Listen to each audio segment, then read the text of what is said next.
찬송가 370장을 찬양하며 12월 15일 수요일 새벽 기도회를 하나님 앞에 올려드립니다.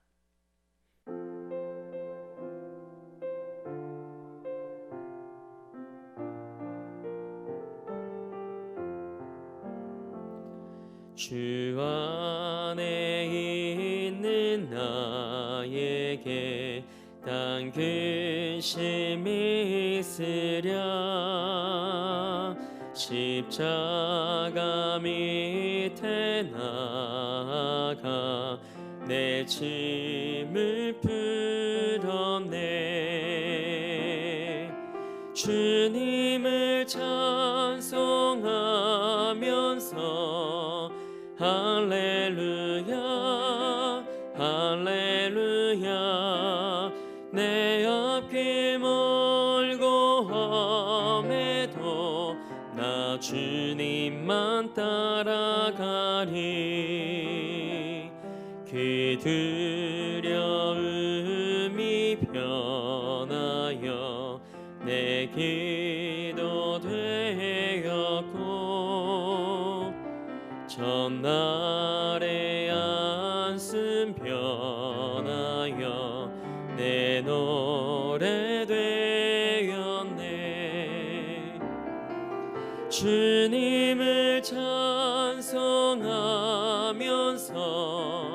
할렐루야 할렐루야 내 앞길 멀고 험해도 나 주님만 따라가리. 내 주는 자비하셔서 늘 함께 계시고 내 궁핍함을 아시고 늘 채워주시네. 주님을 찬송하면서 할렐루야 할렐루야 내 앞길 멀고 험해도 나 주님만 따라가리. 내 주와 맺은 언약은 영불변하시니 그 날아가기까지는 늘 보호하시네. 주님을 찬송하면서 할렐루야 할렐루야 내 앞길 멀고 험해도 나 주님만 따라가리. 사도신경으로 우리의 신앙을 고백합니다. 나는 전능하신 아버지 하나님 천지의 창조주를 믿습니다. 나는 그의 유일하신 아들 우리 주 예수 그리스도를 믿습니다. 그는 성령으로 잉태되어 동정녀 마리아에게서 나으시고 본디오 빌라도에게 고난을 받아 십자가에 못 박혀 죽으시고 장사된 지 사흘 만에 죽은 자 가운데서 다시 살아나셨으며 하늘에 오르시어 전능하신 아버지 하나님 우편에 앉아 계시다가 거기로부터 살아있는 자와 죽은 자를 심판하러 오십니다. 나는 성령을 믿으며 거룩한 공교회와 성도의 교제와 죄를 용서받는 것과 몸의 부활과 영생을 믿습니다. 아멘. 찬송 405장 우리 한 장 더 하나님 앞에 힘차게 박수하며 찬양으로 영광 올려드립니다.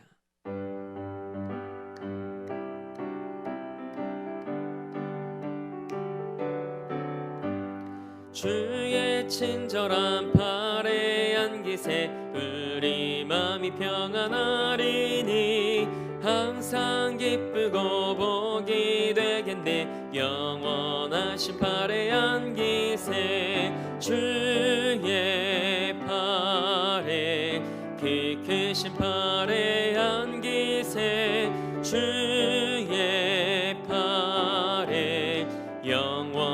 영원하신 팔에 안기세. 날이 갈수록 주의 사랑이 두루 광명하게 비치고 천성 가는 길 편히 가리니 영원하신 팔에 안기세. 주의 팔에 크신 팔에 안기세. 주의 팔에 영원하신 팔에 안기세. 주의 보좌로 나아갈 때에 기뻐 찬미 소리 외치고 겁과 두려움 없어지리니 영원하신 팔에 안기세. 주의 팔에 크신 팔에 안기세. 주의 팔에 영원하신 팔에 안기세. 아멘. 오늘 우리에게 주신 하나님의 말씀은 요엘서 1장 1절에서 12절 말씀입니다. 하나님의 말씀을 받겠습니다 고백한 후에 저와 여러분 한 목소리로 합동하겠습니다. 하나님의 말씀을 받겠습니다. 부두엘의 아들 요엘에게 임한 여호와의 말씀이라. 늙은 자들아 너희는 이것을 들을지어다. 땅의 모든 주민들아 너희는 귀를 기울일지어다.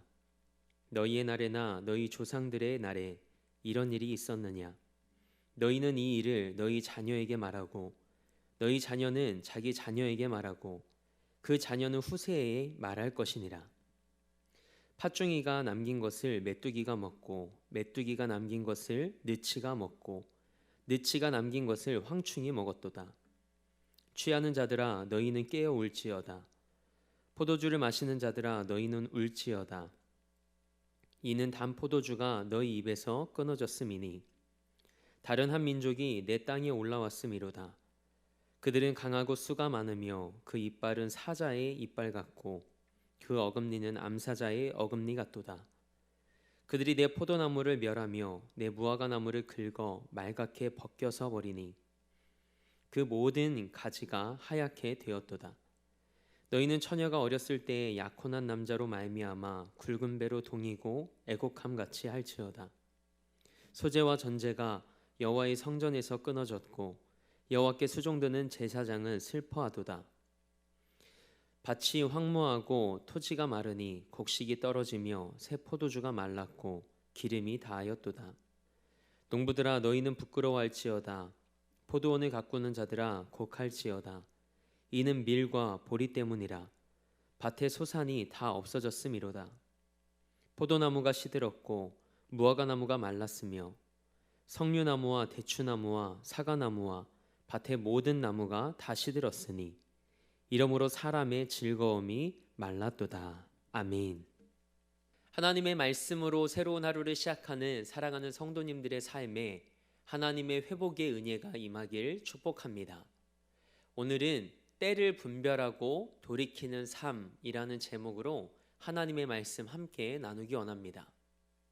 오늘부터 6일 동안 구약성경 요엘서 말씀으로 하나님의 말씀을 함께 묵상합니다. 옷이 아닌 마음을 찢는 회개를 통해 하나님의 회복의 은혜를 경험하는 우리가 되길 소망합니다.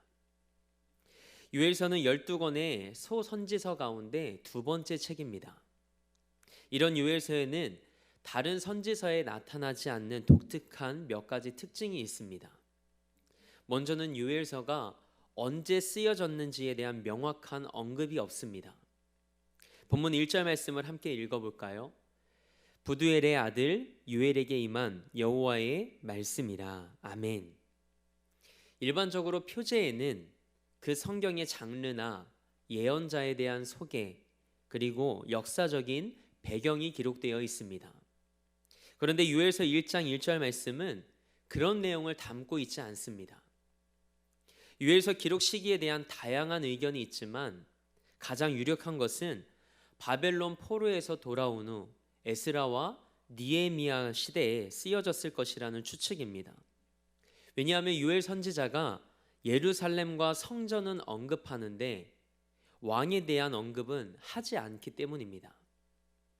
또 한 가지 특징은 사도 베드로와 바울에게 중요한 예언서라는 점입니다.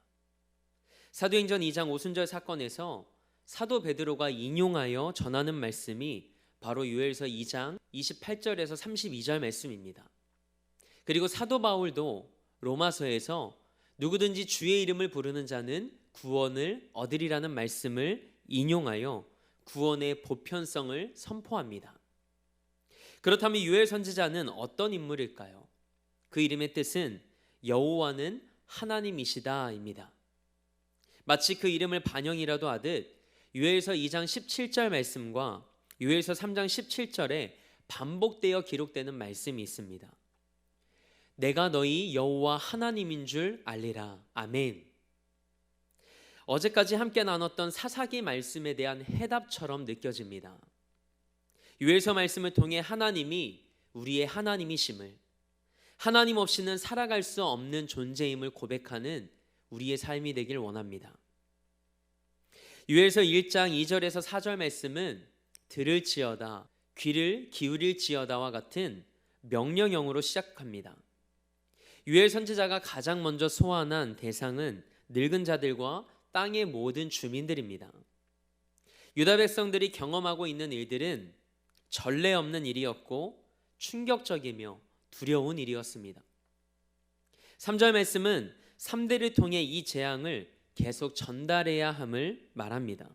그 이유는 대대에 걸쳐 전달해야 할 만큼 결코 잊어서는 안 될 중요한 사건이라는 것이죠. 이스라엘 민족이 약속의 땅인 가나안에 들어간 후에 크게 실수한 것이 하나 있습니다. 자신들을 애굽에서부터 구원하여 가나안 땅으로 인도하신 하나님의 은혜를 자녀들에게 가르치지 않은 것이죠. 결국 그들은 사사시대라는 영적 암흑기를 맞이합니다.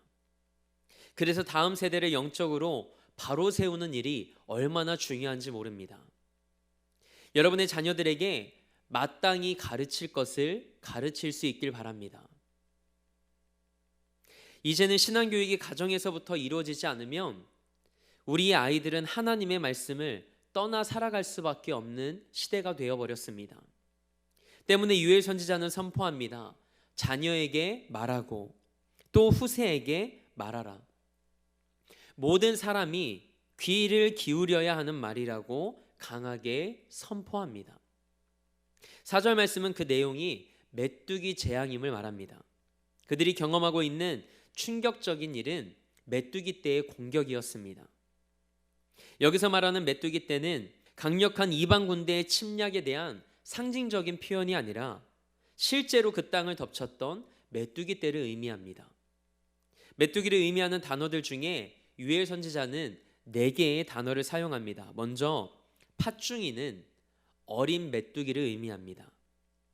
메뚜기는 충분히 자란 메뚜기를 의미합니다. 그리고 느치는 부화된 유충으로 아직 날개가 자라지 않은 메뚜기를, 그리고 황충은 날개가 막 자라기 시작한 메뚜기를 의미합니다. 이것은 이스라엘 백성들에게 철저한 파괴가 임할 것이라는 것을 강조하는 말씀입니다. 무서운 메뚜기 재앙이 한 번도 아니고 연거푸 닥친다는 겁니다. 온 유다 땅을 완전히 황폐하게 만드시겠다라는 말씀이죠. 인간의 노력으로는 회복이 불가능하다는 것을 의미합니다. 요엘 선지자는 5절 말씀에서 이제 그 땅에 풍성한 소산을 즐기는 자들을 소환합니다. 취하는 자들과 포도주를 마시는 자들입니다. 이사야서 5장 12절 말씀에는 이 포도주에 취한 자들이 여호와께서 행하시는 일에 관심을 두지 않는 자들로 묘사되어 있습니다. 그리고 이사야서 28장 1절에서 8절 말씀에서는 제대로 된 판단을 하지 못하는 자들, 교만해서 하나님을 의지하지 않고 이방 나라들과 우상을 의지하는 자들로 묘사되어 있습니다. 이는 당시 남유다 사람들이 하나님을 버리고 하나님을 의지하지 않았음을 반증합니다. 메뚜기 떼에 의해 7절 말씀에 기록된 것처럼 포도나무와 무화과나무가 상했습니다. 포도나무와 무화과나무는 유다 백성들에게 가장 일반적이면서도 중요한 농작물이었습니다. 그런데 이렇게 중요한 농작물을 메뚜기 떼가 와서 다 먹어버렸다는 것이죠. 8절 말씀은 처녀가 약혼한 남자의 죽음으로 인해 배를 입고 애곡함 같이 이스라엘 백성도 애곡하라는 말씀입니다. 어렸을 때 약혼한 남자라는 표현을 고려할 때 정혼만 하고 결혼을 하지 않는 여인을 가리키는 것으로 보입니다. 정혼한 여인이 학수고대하는 것이 무엇일까요? 혼인 예식일 겁니다. 그렇게 약혼한 남자의 죽음을 맞이한 이 여인의 고통은 그 어떤 고통과도 비교할 수 없는 고통이었습니다. 인간의 기대와 소망이 한순간에 무너지는 불행이 처녀의 애곡으로 묘사됩니다. 9절에서 10절 말씀은 메뚜기 재앙으로 인해 소재와 전제가 여호와의 성전에서 끊어졌고 곡식과 새 포도주와 기름의 소출에 문제가 생겼다고 말씀합니다. 이 9절 말씀의 소재는 곡식으로 드리는 제사입니다. 그리고 전제는 포도주로 드리는 제사입니다. 그런데 얼마나 곡식이 없고 포도주가 없었는지 하나님께 제사를 드릴 수 없을 정도가 되었다고 기록합니다.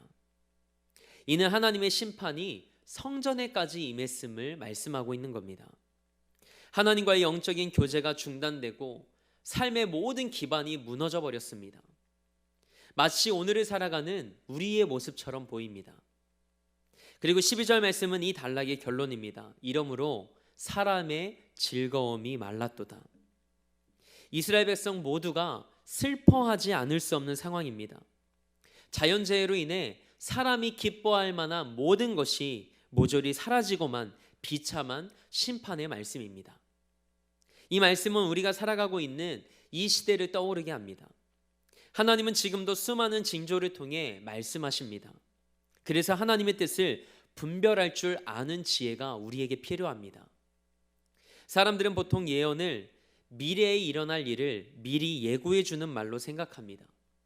그러나 성경에서 말하는 예언은 그렇지 않습니다. 사람들로 하여금 그 말씀을 듣고 현재의 잘못된 영적 상태를 돌이키게 하는 데 있습니다. 하나님의 심판 아래 남유다에는 남은 것이 아무것도 없습니다. 사막처럼 황폐해졌습니다. 모든 기쁨이 사라졌습니다. 사람의 힘으로는 어찌 해볼 수 없는 총체적인 난국입니다. 오늘 우리의 삶도 마찬가지입니다. 그래서 우리에게 하나님이 필요합니다. 하나님의 은혜가 필요합니다. 고난과 고통 가운데 하나님을 기억하고 하나님을 붙드시기 바랍니다. 그것이 바로 우리가 살 길입니다. 우리는 IMF라는 메뚜기 재앙을 이미 경험한 바 있습니다. 그리고 지금은 코로나19라는 또 다른 메뚜기 재앙을 경험하고 있습니다. 그런데 이 시대 사람들은 별로 두려워하지 않는 것처럼 보입니다. 재앙을 겪을 때는 우는 소리를 내지만 일단 지나고 나면 다 잊어버립니다. 그런데 유엘 선지자가 하는 말이 무엇입니까? 팥중이가 지나간 후에 메뚜기가 온다고 합니다. 메뚜기가 지나간 후에 느치가 오고 느치가 지나간 후에 황충이 온다고 합니다.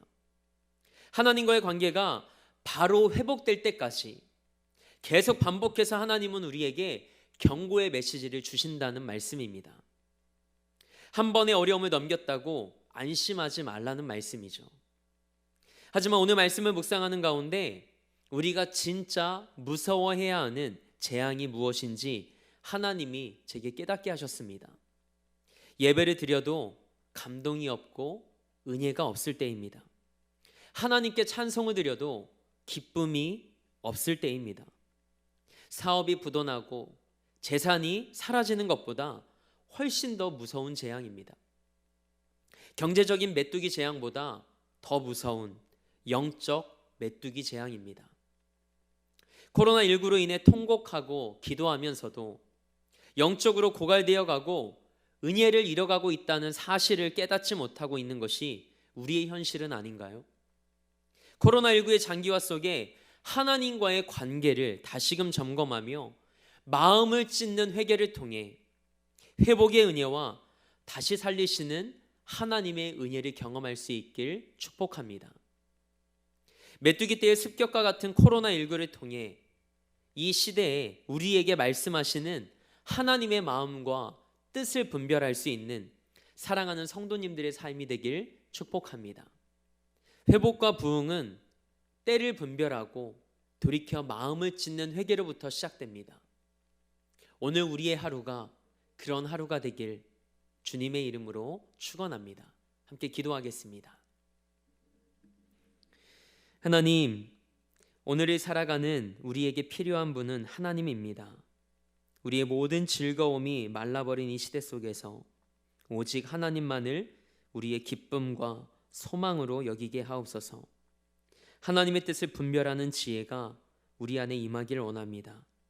코로나19의 장기화 속에서 하나님과의 관계를 다시금 점검하며 마음을 찢는 회개를 통해 회복의 은혜와 다시 살리시는 하나님의 역사를 경험하는 이 세대가 되게 하옵소서. 경제적인 메뚜기 재앙보다 더 무서운 영적 메뚜기 재앙이 우리에게 찾아왔음을 기억하며 때를 분별하고 돌이켜 믿음을 지키는 성도가 되게 하옵소서. 이 시대 속에 세우신 교회와 목회자들을 위해 기도합니다. 하나님, 주님의 몸된 교회들과 하나님께서 세우신 자들을 지켜주옵소서. 이 마지막 때에 순전한 믿음으로 하나님과 그분의 나라를 사랑하는 교회들과 목회자들이 되게 하옵소서.